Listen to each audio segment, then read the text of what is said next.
আপনারা দেখছেন পশ্চিমবঙ্গের জনপ্রিয় নিউজ পোর্টাল চ্যানেল ভারত বিকাশ নিউজ এক্সপ্রেস। নমস্কার। আজকে প্রায় 8 দিন বাদে হাসপাতাল থেকে ছাড়া পাচ্ছি। ভীষণ রকম একটা লাংসের প্রবলেম হয়ে গেছিল, শ্বাসকষ্ট, তার সাথে সাথে নিউমোনিয়া। এখন অনেকটা সুস্থ। আজকে বাড়ি যাচ্ছে আপনাদের আশীর্বাদে, আপনাদের ভালোবাসায়, আপনাদের শুভেচ্ছায়। বাড়ি গিয়ে কদিন রেস্ট নিতে বলা হয়েছে, ডাক্তারবাবু বলেছেন কদিন রেস্ট নিতে, আর তারপরে লড়াইয়ের ময়দানে আপনাদের সঙ্গে দেখা হচ্ছে। আগামী দিনে অনেক বড় লড়াই। আমাকে তো সুস্থ হতেই হবে, এবং আপনাদের শুভেচ্ছায়, এত শুভেচ্ছা, এত ভালোবাসা, এত মেসেজ পেয়েছি, শরীর খারাপের জন্য সবার উত্তর দিতে পারিনি। আপনাদের সবাইকে অনেক অনেক ধন্যবাদ জানাই। আপনারাই হচ্ছেন আমার শক্তি।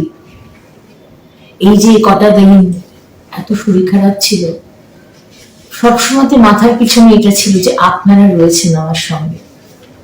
বাংলার সাধারণ মানুষ, ভারতীয় জনতা পার্টির কার্যকর্তা, সবাই, আমার শীর্ষ নেতৃত্ব, সবাই আমার পাশে দাঁড়িয়েছে। আমার কি সৌভাগ্য। এইভাবেই ভালোবাসবেন, এইভাবেই আশীর্বাদ করবেন, এবং আগামী দিনে পশ্চিমবঙ্গের যে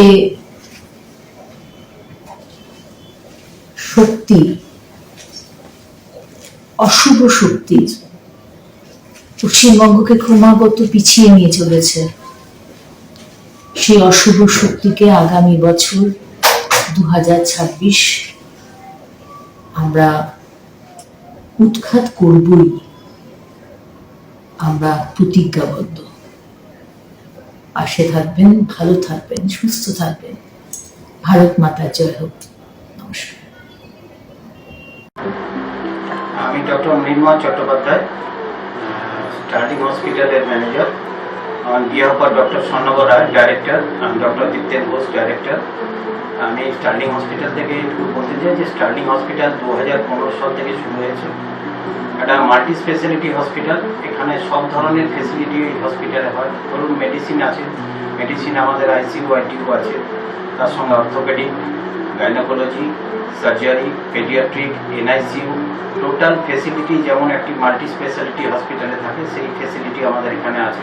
আমাদের এখানে সব ধরনের ডাক্তারবাবু আছে, যেমন কার্ডিওলজিস্ট আছেন, মেডিসিনের ডাক্তারবাবুরা আছেন, সার্জন আছেন, গাইনোকোলজিস্ট আছেন, অর্থোপেডিক্স আছেন, ভ্যারিয়াস অফ ডক্টর, যারা রেপুটেড ডক্টর আসানসোলের, তারা এখানে এসে প্র্যাকটিস করেন এবং আমাদের আইপিডি সার্ভিস দেন।